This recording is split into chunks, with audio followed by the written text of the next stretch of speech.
Turning now to Ukraine, where talk of a possible peace plan has highlighted concerns that any pause in fighting could give Russia time to rebuild its army and potentially launch another invasion.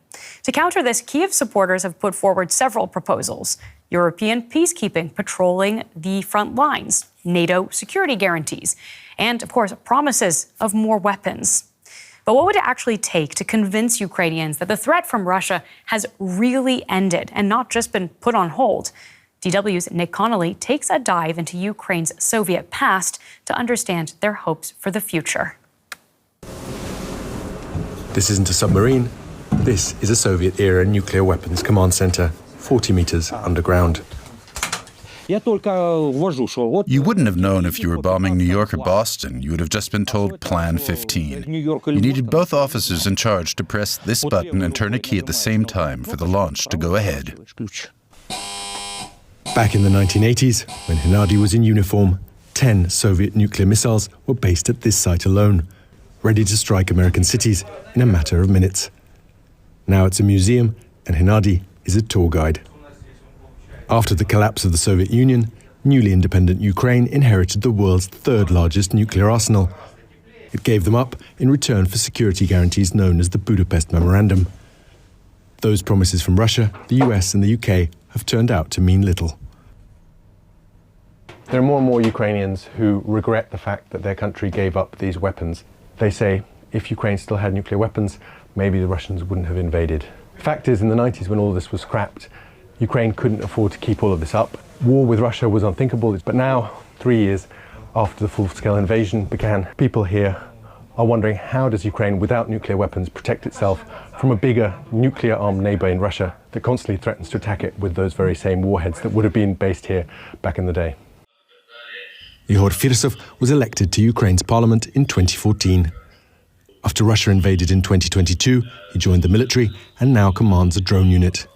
He spoke with us from the front lines. We were duped in Budapest. It's as simple as that. We didn't get real security guarantees back then, and we're paying for it now with our blood. Ukrainians aren't going to let the same thing happen again. What would it take for Ukrainians to feel secure?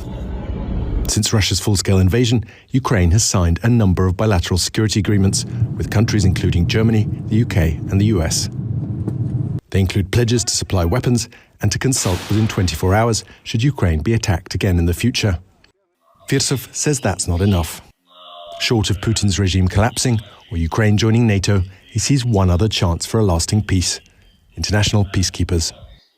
If we have thousands of British, French, German, and Polish troops along the front lines, then that's a real guarantee that peace might actually hold, that this war will be over.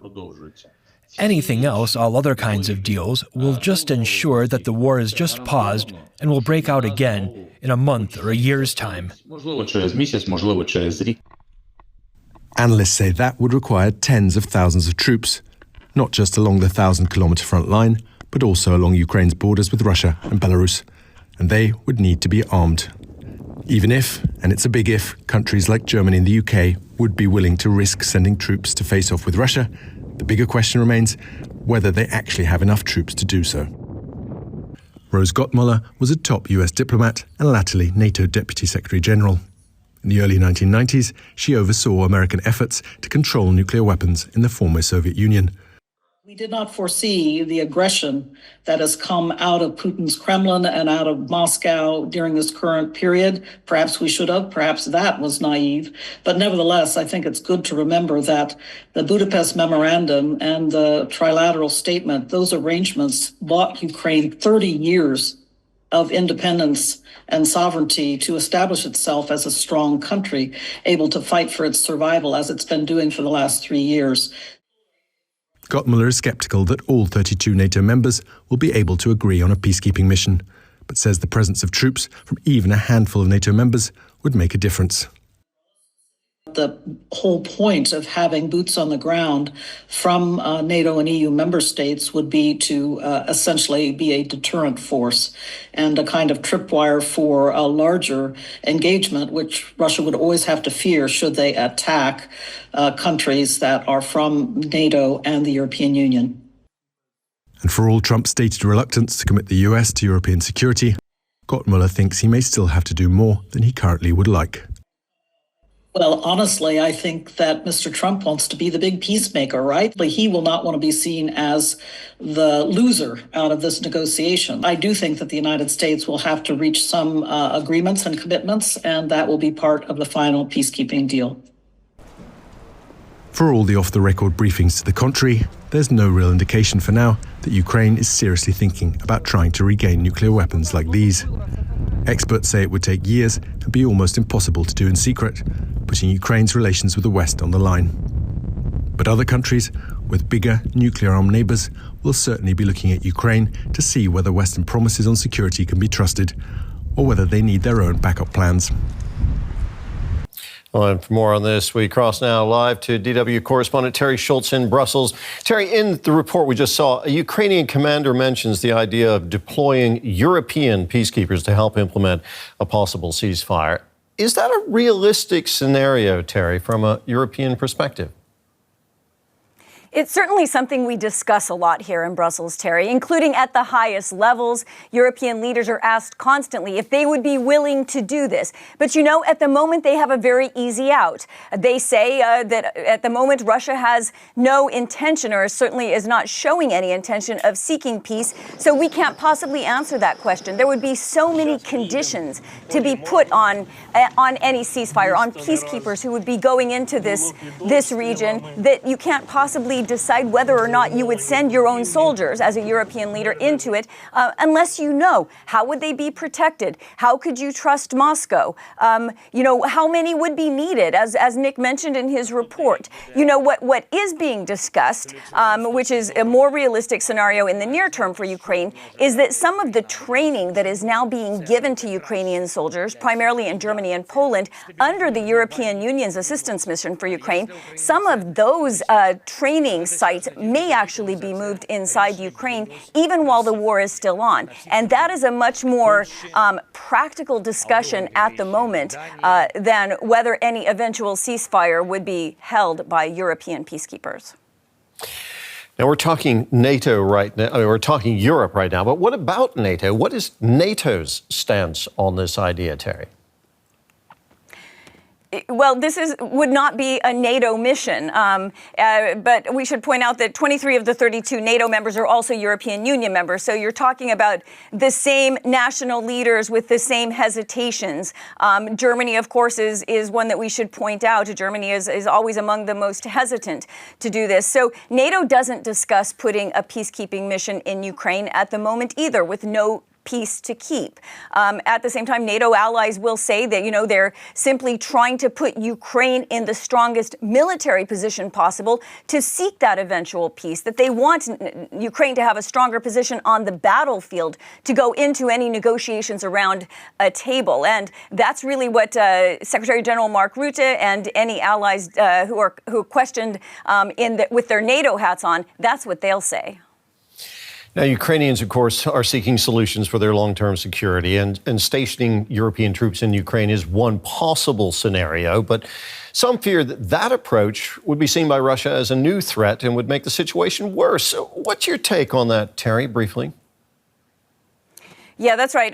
A possible scenario, but a very long-range possibility. And of course, Russia will call it a provocation. They call anything a provocation, from the tiniest idea that Europeans may have for supporting Ukraine to the biggest, of which European peacekeepers would be one of the biggest. Of course, they'll call it a provocation, and that does give the frights to some countries. When discussing this idea that I mentioned earlier about moving some training inside Ukraine, Germany has said that it fears this would be seen as a provocation, and thus it's hesitant to do it. But you do have other countries, France in the lead, Lithuania coming second to France, saying if you want to move training inside Ukraine, you know, we would be among the first who would consider that. But of course, Russia will call it a provocation. It always does. Teri, thank you very much for now. Our correspondent Teri Schultz there in Brussels.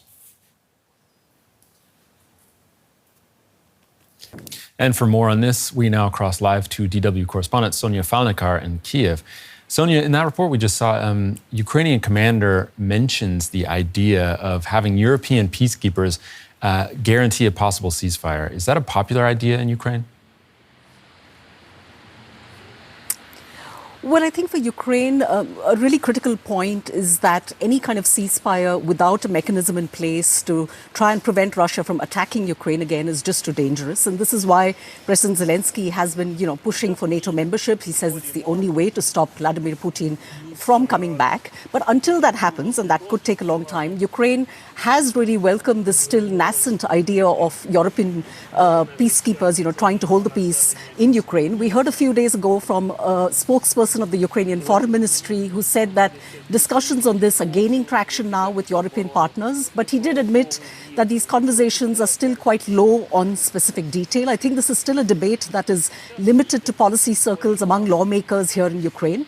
But when you speak to ordinary people, one common argument you hear is that until now, Ukraine has been, really Europe's first line of defense against Russia. They've paid a very high price for making sure Russia doesn't, advance further, attack other European countries. And they say it's only fair now for European nations and partners to really step up and put boots on the ground and help Ukraine's, overstretched forces to try and monitor a potential ceasefire. President Zelensky, for his part, has also pointed out that this question of peacekeepers is also likely to be quite complex. He said there are many questions. We don't know the potential size of a possible contingent. We don't know how robust their mandate could be. And of course, he's also said we don't know how they would respond if there was aggression from Russia. So lots of unknowns still. And what is the mood like in Ukraine now that we're just a month away from Donald Trump returning to the White House? Well, Amy, the mood in Ukraine has certainly gotten darker. I think people are exhausted after nearly 3 years of war. Everyone here has lost family members or friends. Ukraine is still losing ground in the east to Russia. It's still struggling to find fresh troops. And opinion polls here are suggesting that a majority of Ukrainians now want to see their country negotiate an end to this war as quickly as possible. And many people here seem to feel that US President-elect Donald Trump might be best placed to do that, to kind of lean on both Russia and Ukraine to end this bitter conflict on somewhat acceptable terms. But at the same time, I have to say there is also anxiety in Kyiv that the incoming Trump administration could reduce or cut critical US military aid to Ukraine. There are also some worries here that, Trump's promises to end this conflict very quickly could pressure Ukraine into accepting some kind of a bad deal, which would leave, chunks of its territory to Russia and without security guarantees to deter any kind of future aggression from Moscow. But I have to say that if you look at opinion polls, Donald Trump remains personally quite popular in Ukraine. A lot of people seem to be pinning their hopes on him to really end this conflict. DW's Sonia Phalnikar in Kyiv. Thank you. Let's bring in Frank Ledwidge, a military analyst and senior lecturer in war studies at Portsmouth University. Frank, good to see you. Let's pick up there where Nick left off. Would European countries be willing to put boots on the ground? And even if they were willing, would they have the capacity to do so? Good evening, Claire. I'll deal with the last point first, if I might. Just to put things in perspective, in 1995, European forces deployed about 40,000 troops to Bosnia. We didn't have an enemy then. I was part of those forces. We didn't have an enemy, and it was pretty much a maximum effort. We sustained those troops and went on for just a few years. The European armed forces of today have about 1/3 the combat power. Just to put that into context, the British Army, or British military, which proclaims itself the leading military in Europe, rather dreamily, one might say, can probably deploy, with a following wind, a lot of luck and a huge amount of investment, between 5,000 and 7,000 troops into Europe and sustain them. Same for France, significantly less, I think, for Germany and the other powers.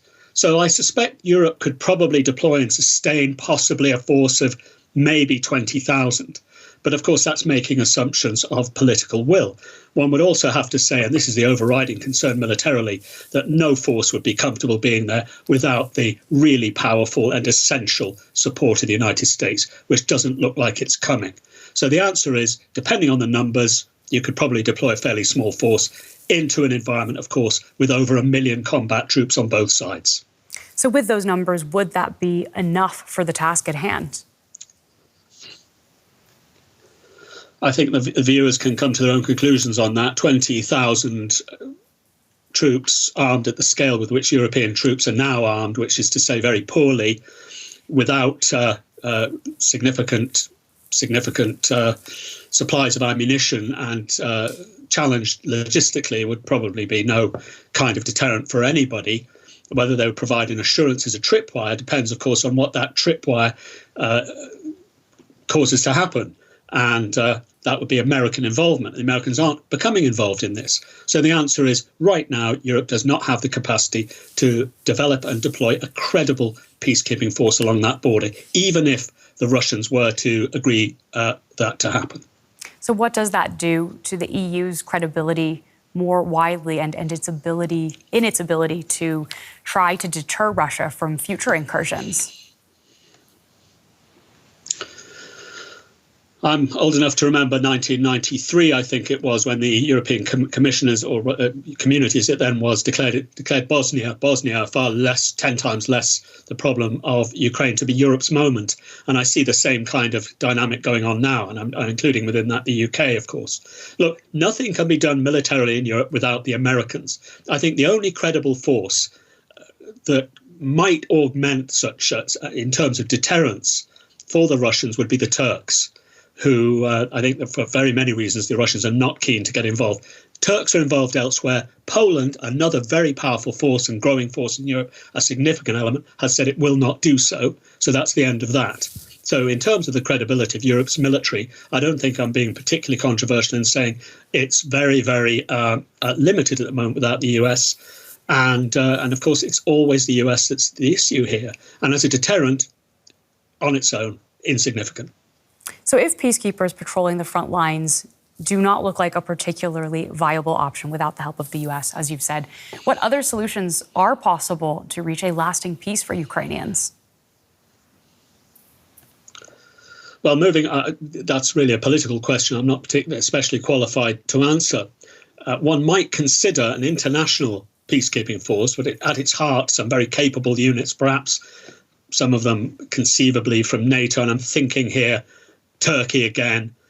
You might involve other rather powerful militaries, but I don't see the will being there. I'm thinking here India, perhaps even conceivably China, but of course there are huge political problems in that no one else is capable really of providing the kind of force in terms of credibility outside NATO with the US.